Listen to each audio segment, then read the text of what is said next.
Please welcome Susan Hayase, Tom-Izu, and their son, Tomio. Susan and Tom were leaders in the fight for redress and to fight for reparations for the Japanese Americans after World War II. Afterwards, we'll hear from Tomio, who will talk about what we can actually do today in terms of redress and that the fight isn't really over. So, Susan and Tom, take it away. Thank you very much. First, I'd like to thank the San Jose JCL for putting on this very creative response to this very difficult situation we're all under the pandemic. Especially, I'd like to thank the co-presidents, Tom Oshidari and Sharon Ueda. And we're very happy to have worked with the San Jose JCL and them in particular in the last few years. This is a disclaimer of sorts. This is based on our personal experiences rooted in the San Jose area. And I know there are people from all over the country and in the world who are on this webinar right now. So just keep that in mind. And we offer this as a reflection of our experiences and what we learned in the redress movement, and hope you'll find it useful. Okay. This is Susan Hayase. As you heard from a lot of the panelists so far, I think there's a lot of things that Japanese Americans can do with our history. So we heard from Melanie and Madison that was actually a common question that people had on the last pilgrimage. What should people be doing once they know about the history of the camps? So we know that the camps, the pilgrimages aren't just about academic knowledge and history, but they're about how we personally connect to this history and how we relate to each other and this country. So these are just some basic things that I know you've heard other people say too, but I think that the first one is that, a lot of stories from the camps couldn't have been told even during the redress movement. So I think that's something that people can do. Do research on your family. Another thing is that it's important to understand civil liberties and to understand how it applies to other people, not just Japanese Americans. And it's important to know it so that you recognize the denial of civil liberties when you see it. Okay. Another thing is that even if your parents and grandparents didn't tell you anything, find out what happened and pass it down to your own kids. I think that's really important for intergenerational connection. And the final thing is, there are many Japanese American organizations. Join one, get active. So those are, in a nutshell, that's kind of the outline of what we're going to be talking about. So our starting point is Japantown, San Jose.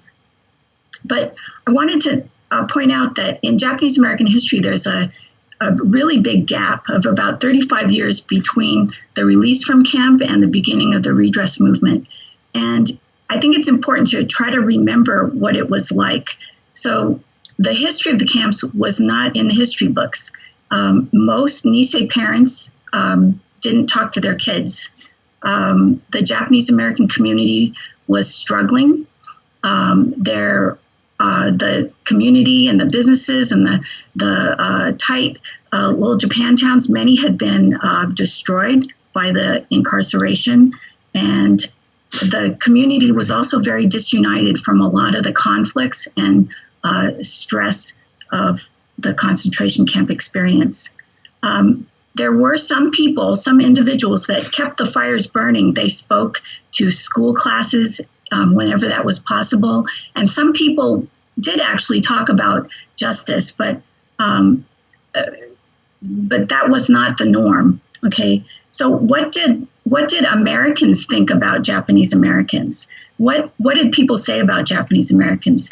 They said that Japanese Americans were quiet, didn't demonstrate like other minorities, and didn't object to racism, but just worked harder. A lot of people said that, Japanese Americans had walked quietly into camp because their culture makes them noble and compliant. And as a matter of fact, Japanese Americans were being held up by some people as models for how the government wanted all minorities to act. But I think a lot of Sansei, a lot of younger people felt uncomfortable about this and wanted to figure out why. And I think that, so for Tom and me, we were a part of that. And we ended up in San Jose, Japantown. So let's see. Okay, I'm going to say a little bit about my own background. I'm a Sansei, and I grew up in Sunnyvale, right next to San Jose, during the 1960s and 1970s, and feeling alienated and unsure of who I was and where I really belonged. When facing racial taunts and feelings of rejection in school, I didn't know how to seek support from my parents, even though I knew all of this had something to do with what happened to them and their generation when they were put into concentration camps during World War II. They couldn't talk about it in a way that could help me understand anything about the racism I was experiencing, nor could they understand the model minority pressure I felt at the time. Help arrived in the form of my two older brothers who went off to college ahead of me and brought back stories of a movement already underway of Asian American students learning about the untold history of their immigrant grandparents and parents and their efforts to join the battle for civil rights, Black power, and against the war in Vietnam. And when I went off to college myself, I learned that so much had already happened, including right where I grew up, and I just didn't know about it. And as you can see on that far right there's a photo of the two San Jose State Olympic runners, Tommy Smith and John Carlos, 1968 Olympics, did a protest for civil rights back at home as well as human rights in the world. While in college, I joined efforts to support the development of Asian American studies and learned the concept of serve the people, and was inspired to go back to San Jose, Japantown, where my grandparents had lived, to help out the elderly of our community who weren't getting support they needed. And you can see here, there's some young Sansei activists who started doing a fundraising through Mochitsuki's in San Jose, which in turn inspired the creation of a senior center that I ended up working at, the WWII, and eventually became the executive director of it for a while. And for the first time, when I went back there and started doing this work, I felt I could belong to a community and have a purpose and a role to play, and I could find a way to connect to my parents' generation again. Also, I began to work with a grassroots organization formed by Sansei activists called the Nihon Machi Outreach Committee. They were concerned with the issue of redevelopment and how people in Japantowns and San Francisco and Los Angeles had faced forced removal, seizure of their businesses and homes. NOC, as it was called, was worried that the same thing could happen to San Jose Japantown. Fortunately for San Jose Japantown, it escaped this redevelopment. And NOC started to focus more on the redress movement. And that's when I joined and became active in the redress movement. Okay, this is Susan again. I grew up mostly in an all-white neighborhood in Orange County, which is a very conservative area. I grew up really angry about racism that I was experiencing, and I was also really angry about the racism that my parents experienced in our community. And I also found out about the camps. That's my father, Masashi, on the right at Amachi, and my mother, Yoneko, on the left at Gila River. But because of the political environment, I felt really muzzled. I felt really angry at how ignorant people around me seemed to be. And I remember specifically getting gaslit by my teacher who told me that my parents couldn't possibly have been in a concentration camp because that didn't happen. I grew up and I went to college, and as my father told me, I majored in a technical field because according to him, that was basically the way out, because if you can do something technical, it doesn't matter if people don't like you. I also knew that there was something wrong with the way I'd grown up, very isolated in a white community. And I knew that it was abnormal for me to feel so uncomfortable about being an Asian American and about being with Asian Americans. But it took me 2 years at Stanford before I finally made my way to the Asian American Students Association. I became an engineer. I worked as a woman engineer in Silicon Valley, and that's a story in and of itself. But then I got a postcard from somebody I'd met at ASA, and it said, "Come on down to San Jose." And I joined NOC, and as Tom mentioned, NOC was very interested in protecting San Jose from the same kind of redevelopment that had happened in other places. But I had grown up very isolated and I didn't really understand the redevelopment issue. But I did go on the 1979 Tule Lake pilgrimage, and that changed my life. I had never heard about the concept of redress, and it made so much sense to me because of my personal experience and because of my parents' experience. And I knew that I was going to get involved with that. I wanted to be involved with that. And another thing that I learned in San Jose was that what it meant to be part of a community and to fight for, to reclaim your cultural heritage. And I joined the San Jose JACL group. Okay. I'm going to talk about the redress movement now. Sentiment and organizing for redress was happening in all the areas that had major concentrations of Japanese Americans throughout our country, with leadership especially coming from places like Los Angeles, San Francisco, and Seattle. The redress issue was controversial and contentious even within the Nikkei community. Many groups arose, and initially there wasn't much cooperation. A lot of conflict was unaddressed from the incarceration itself, such as hard positions pro and con on the role the JACL played during the camps. This wasn't explicitly said, but I think there was a lot of conflict and anxiety from bucking the model minority role as well. We're not going to tell the exhaustive story. This is just a basic outline with details from what we did in San Jose. Lots of these things happen in other areas too, of course. Basics of the redress movement. NOC was part of the founding of the National Coalition for Redress and Reparations, or NCRR, in 1980. It was one of the three main redress organizations, and all three organizations had members or chapters active in the San Jose area.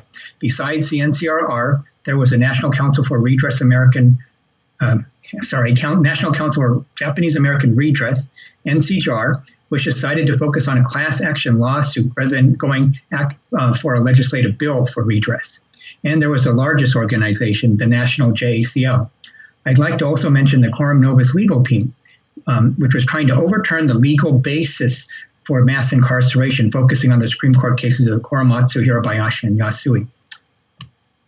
What principles guided the NCR in fighting for redress? Well, I have them up here, and you can read them. Individual monetary compensation was not a given at this time. At a summit meeting with the NCRR, JACL, and also another group that became very active, the Washington Committee on Redress, agreed on individual monetary compensation and to cooperate on the legislation. So, what did it mean to work on the redress movement? One of the things that became obvious really immediately was that in order to go after redress, the viability of this demand rested on the willingness of former incarcerees to speak out. So as you remember, people were really silent on this, and people had not talked about their experiences for decades, and not even to their family members. So we had to find people and convince them to testify. One of the ways we did this was we did something called house meetings. And a friend of ours in San Jose named Sue Tokushige agreed to hold a house meeting with some friends and relatives. So what we did was we went over to their house, a couple of us from the NCRR, from NOC, and we showed the NCRR slideshow, and we talked about monetary compensation, what that meant, and then we asked them what had happened to them. And as some people could only cry, basically, because it was really, they bottled it up for years. And people like Sue were very courageous, and we heard her powerful story, which eventually became her testimony to the commission. And Sue Ewan, can you play Sue's testimony? We're going to try to play a recording of her testimony to the commission. The audio might be a little bit difficult, but... Next witness is Mrs. Shizuko Tokushige. Members of the commission, I am Shizuko Tokushige from San Jose. Thank you for this opportunity to relate some of my experiences caused by Executive Order 9066, effective during World War II. In February 1942, while I was at the Red Cross Center rolling bandages and my husband was at work, our home was broken into and thoroughly searched by the FBI. Upon returning home, we were told to sign the search warrant. We refused. The agent threatened to arrest my father-in-law who lived next door, so we reluctantly signed. In March 1942, I was pregnant and due any day. The hospital was outside of our 5-mile restriction area. Therefore, we chanced traveling more than 10 miles to apply for a travel permit, which was required for anyone traveling beyond 5 miles of their home. We were refused. A Caucasian doctor contacted San Francisco for us, and a permit was then issued. I was a 20-year-old mother with a 2-week-old baby when we entered Salinas Assembly Center in April 1942. Our only possessions were the things that we, my husband and I, could carry. Food was definitely inadequate for a nursing mother. Breakfast consisted of toast, coffee, occasionally egg or bacon. Dinner was an ice cream scoop of rice, a cold sardine, a weenie, or sauerkraut. I understand that later investigation proved black marketing of the food by the center director. In July of 1942, we were loaded into rail cars. Mothers with babies and small children were separated from their husbands for the entire 3-day trip to the Post and Relocation Center in Arizona. We did not have any food during our trip. The food picked up at Fresno train stop had spoiled. Bologna sandwiches had already turned green, and the cartons of milk exploded when opened. In the same rail car was a mother with a 10-day-old baby, which had hernia surgery at the county hospital. The baby was placed under the train even though the doctors and parents had implored the authorities to leave the baby behind because he would not survive the trip. The baby died with the mother begging for help. No medical care was given. At Parker, Arizona, we were transferred to buses for our final ride to Poston on the Indian Reservation. With baggage and carry-alls hanging from my arm, I was contemplating what I could leave behind, since my husband was not allowed to come to my aid. A soldier said, "Let me help you. Put your arm out." He proceeded to pile everything on my arm, and to my horror, he placed my 2-month-old baby on top of the stack. He then pushed me with the butt of the gun and told me to get off the train. Knowing when I stepped off the train, my baby would fall to the ground, I refused. But he kept prodding and ordering me to move. I will always be thankful a lieutenant checking the cars came upon us. He took the baby down, gave her to me, then ordered the soldier to carry all our belongings to the bus and see that I was seated, and then report back to him. After a dusty, hot, uncomfortable 10-mile bus trip in 120-degree weather, we arrived in Poston. I regained consciousness on an army cot, hearing Dr. Sasaki saying, "Sue, can you hear me? Here's your baby." Then someone told Dr. Sasaki to leave because he was in charge. A Caucasian doctor at the MPs removed Dr. Sasaki. In the months that followed, this doctor made errors in diagnosing and treatments. Due to his mistakes, babies died. Eventually, he was removed, and we had heard that he was an unlicensed practitioner claiming to be a doctor. After much frustrations and delay, my husband located us. We were finally reunited as a family and assigned a room. The lack of care for my baby's well-being will never be forgotten. She weighed less than 13 pounds at 6 months because she was not able to digest the canned milk provided, and every ounce was vomited back up. We contacted a friend who owned a pharmacy by letter and asked for help. He sent us all the SMA formula milk he could whenever he could. In between receiving supplies of SMA, we fed our baby water and ice to alleviate her hunger. Eventually, as she became able to digest solid food, our problem of providing for our baby eased. Basically, I have come here to testify today because I would not want this experience ever thrust upon anyone in the future. I was an American citizen of Japanese descent with brothers in the U.S. Army and whose father had gone to court to remove her dual citizenship. I had only one country, the United States of America. I believe that the hardships, suffering, and financial losses incurred justifies the monetary compensations ranging from $25,000 to $50,000 should be paid to each individual, and to the Japanese American community for establishing programs for the Japanese Americans, especially the elderly. Thank you.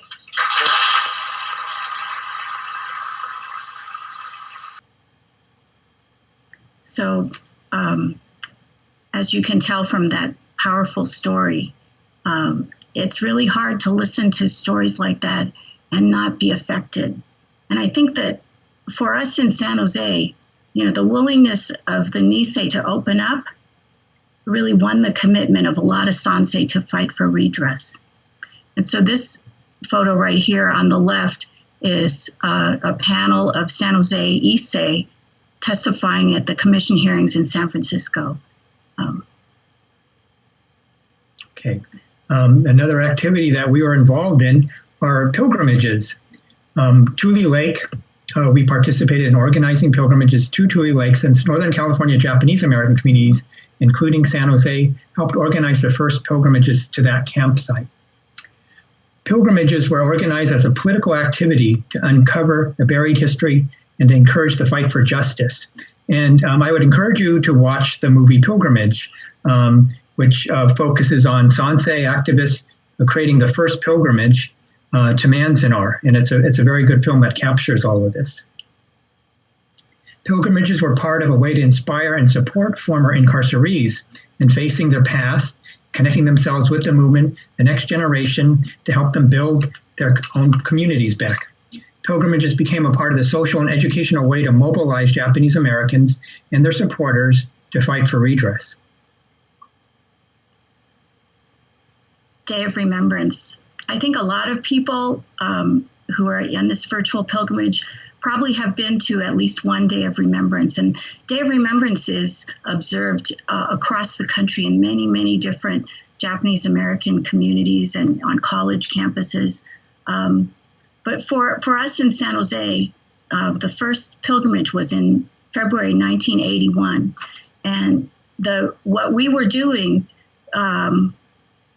was to try to break through the silence and to find people to testify at the commission hearings. It was also to try to do something that would unite the fractured Japanese American community. This picture on the left shows a bunch of us lighting candles. The first candlelight procession in San Jose was in 1983. We purposefully worked with other Japanese American organizations because, as I mentioned, following the camps, there was a lot of disunity. So one of the things we did in San Jose, the NCRR and NOC worked with three chapters of the JCL, the San Jose, Sequoia, and San Mateo chapters in the Peninsula Redress Committee. And we all did mobilization for the commission hearings. Let's see. Oh, also one of the things about the Day of Remembrance programs is that it was a way to connect with other people. I remember speaking at one of the early Day of Remembrance programs, and then after everything was over, there was a Nisei man that came up to me and he said, I don't know if you've ever heard about Heart Mountain. I don't know if you've ever heard about the draft resistors. And that's how we met Mitz Koshiyama, who many of you may have heard of. He was from the San Jose area, from Sunnyvale. And we were so excited to meet him because some of us had never heard of the draft resistors before. This was a real buried history. And we invited him to a NOC meeting. And he joined the Nihon Machi Outreach Committee and became a core member. That's him on the right, speaking at a program. On the left are people holding candles, getting ready to participate in the candlelight procession. On the left there, that's former Mayor Susan Hammer of San Jose. But one of the things that we did was we invited other organizations representing other communities. There were Latino immigrant community organizations like Razasi, the NAACP, Asian American organizations, interfaith groups, and they were all uniting with us for our demands for reparations. And I think that this was something that for Sansei, I think we contributed to the political growth of the Nisei. I remember Mitz Koshiyama whispering to me on the side when he was hearing all these support statements, and he said, I grew up thinking that everybody hated the Japanese. And so I think that was a very moving thing to happen. Let's see, where am I? Oh, okay. Another thing we did was to have camp art shows. We held 3 camp art shows. We met people who had shoeboxes filled with artifacts, with arts and crafts from the camps. Some of them were like the shell jewelry that were made at Tule Lake, and we had these shows. I think that out of some of these shows, a lot of these artifacts turned into museums. So we have a Japanese American Museum of San Jose that is the repository for a lot of these things. We met artists like Paul Zyma, who drew this beautiful picture and allowed us to create a poster as a fundraiser for the Redress movement. Let's see. I think, another thing I wanted to point out is that the core of the Nihonmachi Outreach Committee and the Redress activists at the time, we were in our early and mid-20s, and we had to figure out how to organize events and how to deal with Japanese American, leadership and organizations, and how to work with Nisei former incarcerees. We had a lot of meetings. They lasted a long time, but we have a lot of lifelong friends from that time. We also held press conferences and made public statements. Press conferences that brought together different organizations and the Japanese American community. Pictured on the left is Richard Konda, who's one of the founders of the Asian Law Alliance and a very strong supporter of activists and NOC. We also had our Nisei speakers come and present, and you can see Sue Tokushiga there when she was at a press conference. Letter writing and campaigns and lobbying trips. So the NCRR and us in San Jose, supported lobbying trips to Washington, D.C. And you can see here, this is an image of one of the largest Asian American lobbying trips ever to the Capitol back in those days, and Knox sent a delegation. This was to lobby for the redress bill. And we also participated in a smaller one in 1984, which is kind of a scouting trip that I was very happy to be able to go on. Letter writing was also a way to push the redress legislation forward through all of the twists and turns it was going through in Congress at different times. And this brought in a big range of people to help, because you could write this letter, write this. You have to remember, this is before social media and what we have in the internet now. So you had to actually physically have letters that you could fill out. The redress victory. So in the Civil Liberties Act of 1988, and that's when it was passed in that year. And pictured here are Issei in San Jose at the Issei Memorial Building, who were receiving their checks. It took several more years to get payments to get to Japanese Americans. A lot of people don't know that. It took a while. This was a real eye-opener, that winning the authorization authorizing legislation did not guarantee the allocation of the money itself. And there was some pressure we had to get organized to make sure these checks came out. Oldest Issei in the San Jose area receives their payments from the Attorney General. And that's him in the middle. And that's Susan getting a plaque, along with Bob Bratt, the Office of Redress Administration. That's also in San Jose Issei Memorial Building. A lot of people were denied redress, most notably Japanese Latin Americans and babies born in camp after the government's arbitrary date they set for who could be eligible. This is really unfinished business, and it just shows that not everything was completed in this movement. The 1996-1998 Civil Liberties Public Education Fund was formed. There was a board that allocated monies to different organizations who would do educational projects to teach the public about what happened during World War II. And Susan here was actually the vice chair of that national fund.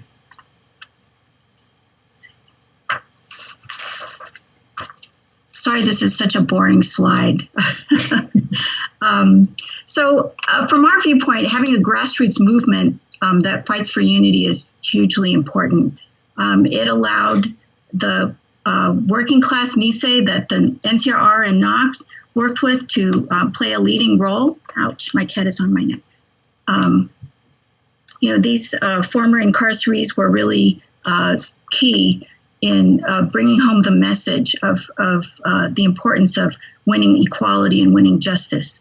And also, I think that having a grassroots movement created an opening for a lot of different kinds of people to participate and to also change and grow. And I think for a lot of us, we changed a lot during this period. And the thing that is, to me, so precious is we saw a lot of the former incarcerees really blossom as local leaders. So another lesson that I think is really important is that the Bill of Rights is not self-enforcing. This seems so obvious, but I think it's not really obvious to a lot of people. So what that means is that at all levels, people have to do something to enforce these rights. So not only elected officials, not only major political leaders, but journalists, teachers, religious leaders, community leaders, and ordinary citizens have to step forward. Because if you'll remember, the failure of political leadership that led to the forced removal and incarceration of Japanese Americans was basically the failure to defend the civil liberties of Japanese Americans. So it's an obligation of citizenship to be ready to step forward to defend your own rights, but also someone else's civil liberties. So equality under the law means the protections under the Constitution are for everyone. They're not a privilege. They're not something to be earned. I hear a lot of people say that we earned the right to be treated equally. I think that's not the right way to look at it. Due process is for everybody in this country, regardless of status, regardless of background, regardless of race, creed, religion, or gender. So the redress movement was a battle for equality, for fair and equal treatment, and for justice. But now the question is, what will the Nikkei community do now? And what is the legacy that we're going to leave behind? So we see growing authoritarianism. We see attacks on immigrants. We see growing white supremacy, and that's encouraged and supported by Donald Trump. And as we all know what it means when the administration calls COVID-19 a Pearl Harbor, we know what that means. We know what it means when he calls it a Chinese virus. And we know what happens when people don't step up and take action. So I think these are the lessons that we learned from the redress movement, that there is a history of Japanese Americans stepping forward, and this is always true. We have to step forward today. So. Okay, I guess it's my turn then. Hi everyone. My name is Tomio Hayase-Izu, and as mentioned before, I'm Susan and Tom's son. And first off, I just want to point off that I actually think it's incredibly important that we all learn a lot about the redress movement, mostly just because I'm sure a lot of us have probably learned a lot about the camps. We've heard about things at Day of Remembrance.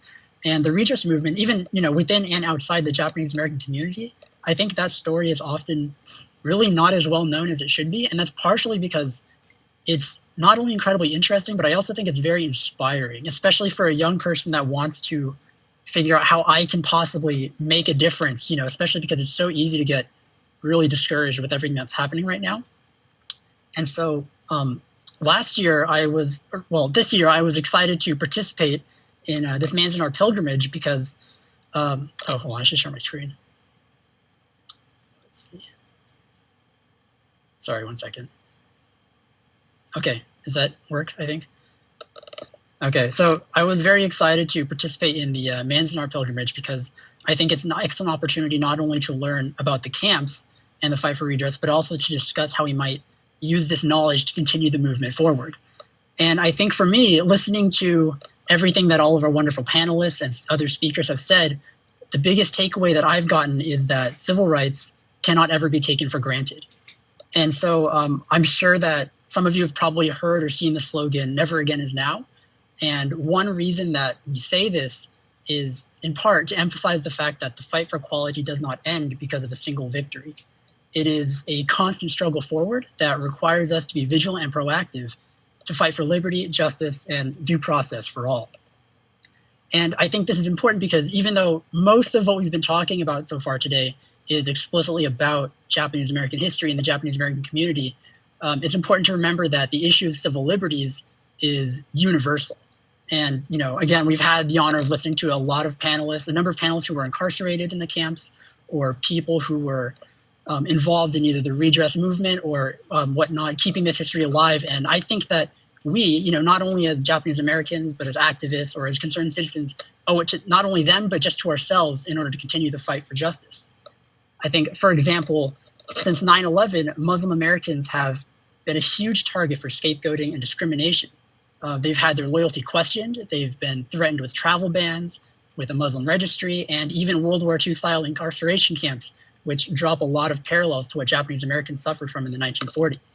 We've also seen a huge rise in anti-immigrant and anti-Latinx sentiment over the last couple of years, especially as a result of the 2016 election.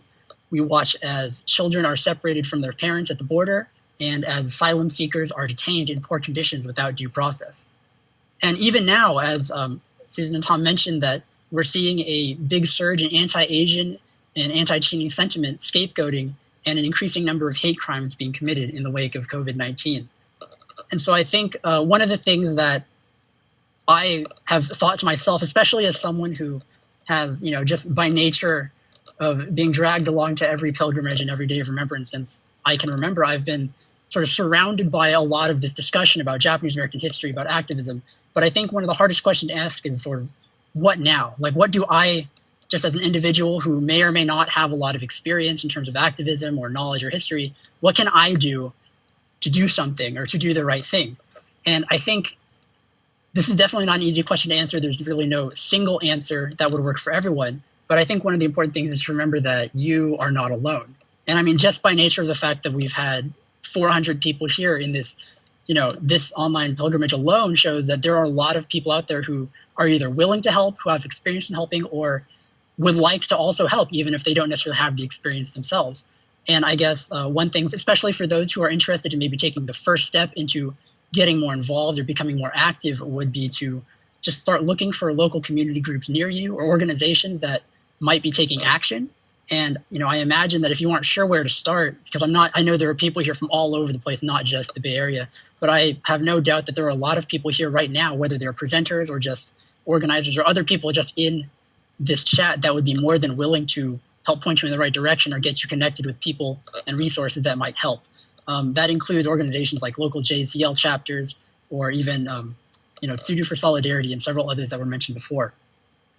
I think also you can always just start your own with friends and those who are interested in taking action.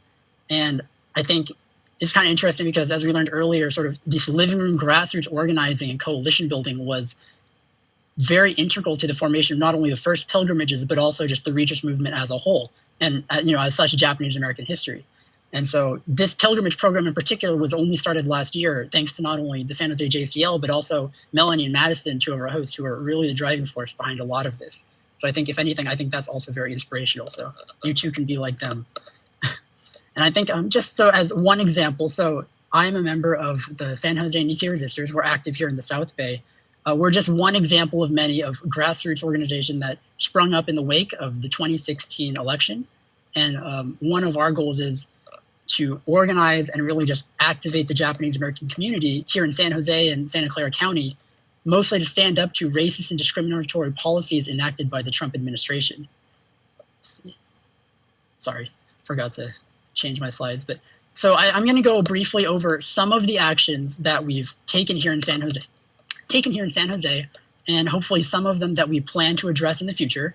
And as I mentioned, this is not an exhaustive list. I can only talk about stuff that I've done or some of the local things here in San Jose, but hopefully it'll give you an idea of what some of us in Japantown are up to and maybe act as a source of inspiration for others who are interested.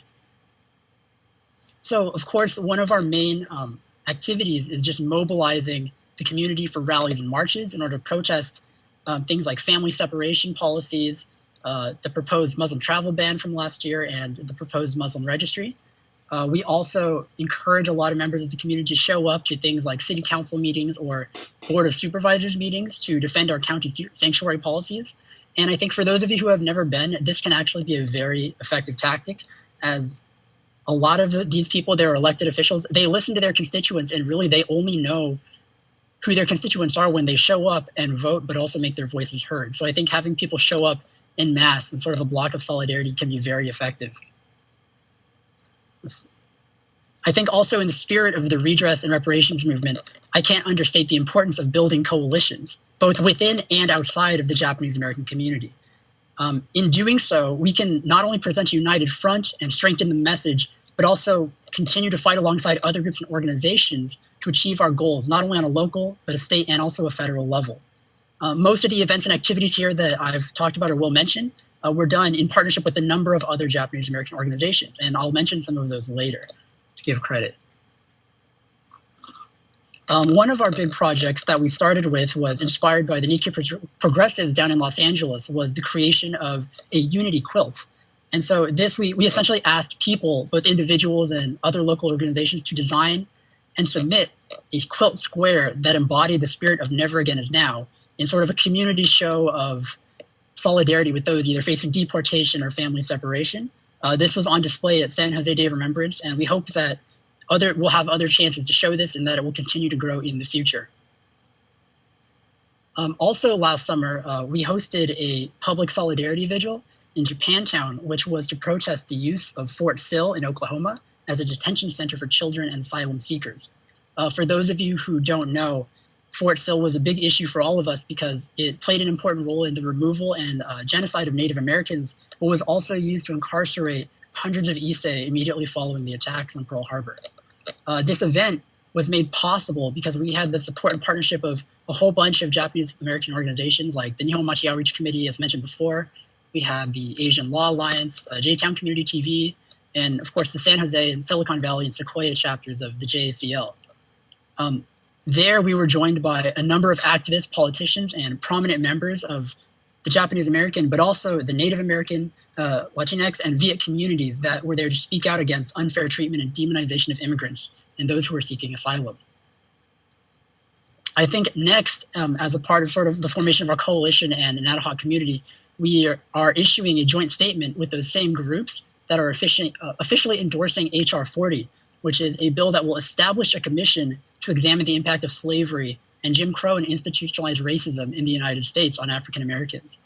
And so this proposed commission has many parallels to the Commission on Wartime Relocation and Incarceration that really formed the basis for Japanese American redress later the Civil Liberties Act of 1988, which did give the $15,000 to everyone. As such, I do think this is an important topic to discuss now, just because it's sort of a rising issue and it's very relevant to Japanese American history. And I also want to understand that this is a very contentious issue for many, not only here, I'm sure, but within the United States as a whole. But we really do stand by the fact that all Americans are entitled to petition the government for redress in the Bill of Rights. And we also understand that this discussion and reparations in general are more than just a symbolic gesture. They represent a meaningful path towards healing, reconciliation, and restorative justice. We held several community meetings on this issue, and we hope to sort of expand on this and continue this discussion in the future, as it will probably pop up more and more. Oh, whoops, sorry. Yeah, anyway, so I forgot to add a slide for this, but in the future, we're also hoping to continue to collaborate with other groups such as Viet Unity in South Bay, which, if you don't know, they represent a lot of Southeast Asian interests down here in the South Bay. We're interested in trying to maybe establish a bond fund to help bail out immigrants or provide assistance to Southeast Asians that are dealing with immigration and legal issues. There are currently over 16,000 members of the Cambodian, the Lao, and the Vietnamese community that in the United States that are currently facing final deportation orders and an uncertain future. And finally, we're also hoping to work with the rest of the Japantown community and, well, really everyone, in order to present a unified front against the rising anti-Chinese and anti-Asian scapegoating that's emerging as a result of the COVID-19 panic. I do think that it is important that even in sort of these uncertain and very stressful times that we can still make an impact. Events like Day of Remembrances and pilgrimages such as this one are not only for acknowledging our ancestry and heritage, but should also be taken as calls to action or as sources of inspiration and opportunities to organize a network. We have to make sure that we always remember the lessons that we learned from the camps and the redress movement and figure out how we can utilize this knowledge in order to make sure that this never happens again to anyone. And that's it. Thank you. Tomio, thank you so much, and thank you to Susan and Tom. I mean, Tomio's awesome. He's like super awesome. This whole family, you can tell, super active, is legit in the Japanese American community. So I want to thank them all. We have a little bit of time for some questions, so I'll go through them and you guys can answer. So one of them is from Charlene Tamichi. And did you encounter any resistance within the Japanese community during the redress movement? And could you explain more about that? I don't know what to say. Yes, we did.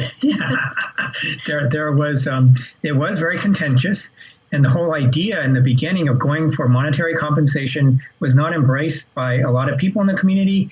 Some of it was, I think people were very scared. They didn't want to stick out. And they were, it took a lot of work to, like Susan described, the house meetings, to get people to really talk about it. And one of the things as a sansei, Susan could speak for herself, but I remember talking to some Nisei was, look, you know, you're always saying that you didn't suffer that much. It was really your parents, the Issei, who suffered, not them. And I just don't feel comfortable. I'm like asking for money for myself. That doesn't sound good. So I think about it differently now. But back then, I used kind of this thing that I know is not good to do, but I kind of shamed them because that's how I grew up. My parents are always shaming me for not doing the right thing. And I said, look, you know, so you're saying that these other people suffer more. So don't you want to do something in their memory? You know, what about them? And what about all the other people who could face something similar that happened to you that could happen in the future? Don't you want to stop that? And that's what really won over, in my opinion, a lot of the Nisei. They said, okay, I don't want this to happen to anybody else. That's what I'm going to do. And in turn, it really inspired all of us sansei to go, these people are standing up and they're saying, I don't want this to happen to anybody. These are the Nisei who are my parents' generation. Also, I think that there was a lot of pushback from non-Japanese Americans, and I think that was a heavy burden to bear for Japanese Americans. Had to overcome that. There were national political columnists who were saying that Japanese Americans were too noble to seek equality, which is pretty intense, right? And so I think.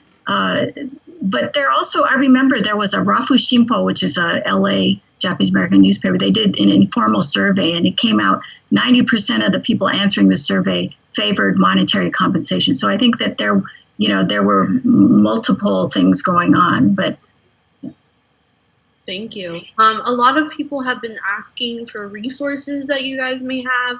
I know someone asked if you were an author, Susan, because you have such an interesting story in life. So I was wondering if you could direct people to what you think would be a good literature to read if they want to learn more about this topic. I think there are two books that I'll recommend that I didn't write. I wish I had, but one was I read when I was a kid. My mother had a copy of Citizen 13660 by Mine Okubo, who is a Nisei.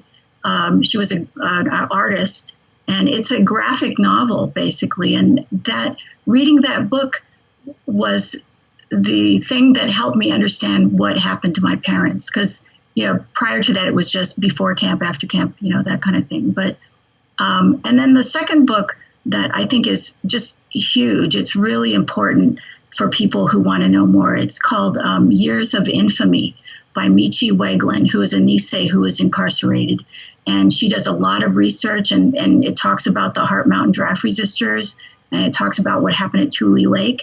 And it's really an important book. So if people want to know more, I would recommend those two books. But Madison, maybe we can come up with a resource list that we can share on the website or something. Yeah, there will be a follow-up email with all resources that presenters have recommended. So yeah, that would be awesome. Tomio, do you have any suggestions? Not off the top of my head, but if I do, I will also send it out with everything else. Perfect. Let's get one more question. Okay.